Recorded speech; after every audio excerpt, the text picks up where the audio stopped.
Ni kubafu kabisa.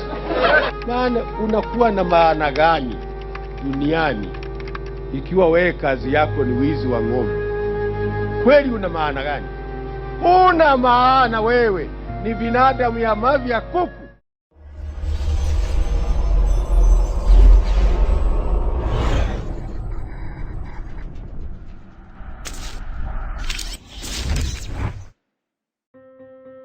With the visiting United States Vice President, the Honorable Joseph Biden, on a broad range of issues touching on both bilateral and regional matters.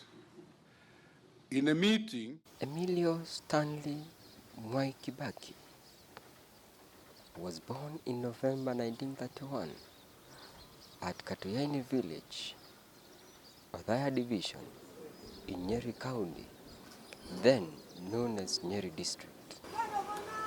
He was the youngest son of the Kikuyu peasant, Kibaki Githich, He started his schooling in Katuyaini, where he completed 2 years. He then continued his education at the Karina Mission School, close to Othaya town, before moving to Mathari School, now Nyeri High School, between 1944 and 1946. After primary education, Kibaki proceeded to Mangu High School, where he studied between 1947 and 1950, gaining the highest grade in his O-level examination. His last year at Mangu, he considered enlisting in the army, but his ambitions was thwarted. Kenya Chief Colonial Secretary Walter Kurtz prohibited members of Kikuyu, Embu and Meru communities from joining the army. In Makerere University, in the heart of Uganda, Kampala, he studied economics, history, and political science.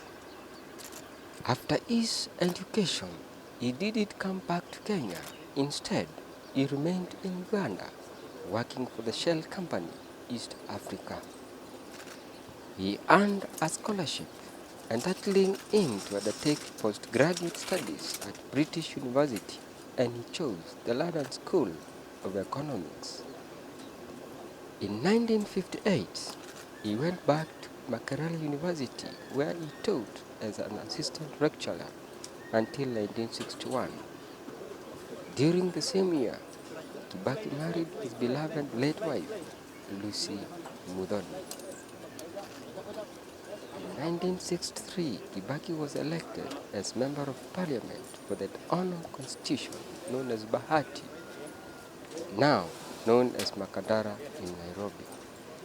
In the same year, he was appointed the PS for the Treasury. In 1966, he was promoted to Minister of Commerce and Industry. In 1969, he became the Minister of Finance, Economic Planning, where he served until 1982.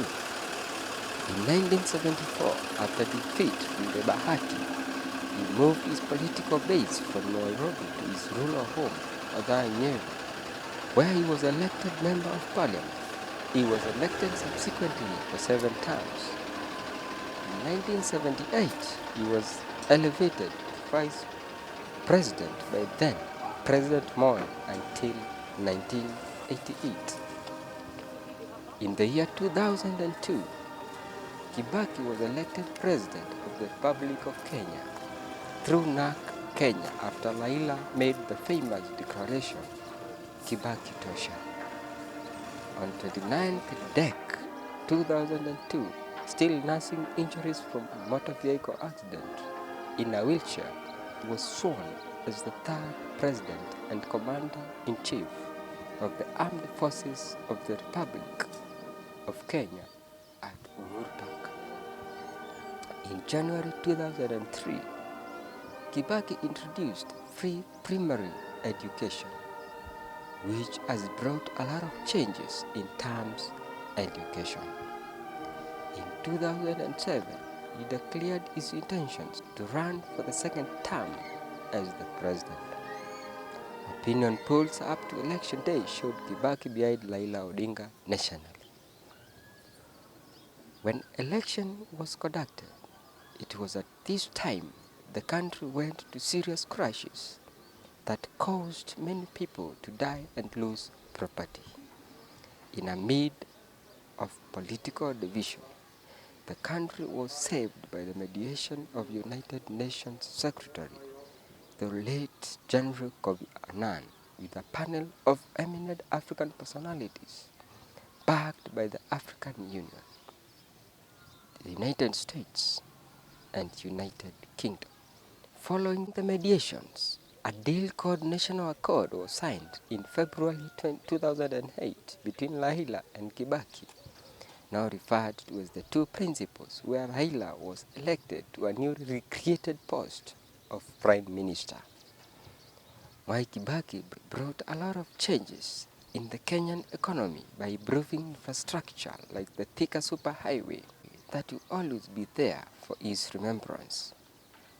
On Thursday, 21st April 2022, at the age of 90 years, he was announced dead by President Uhuru Kenyatta.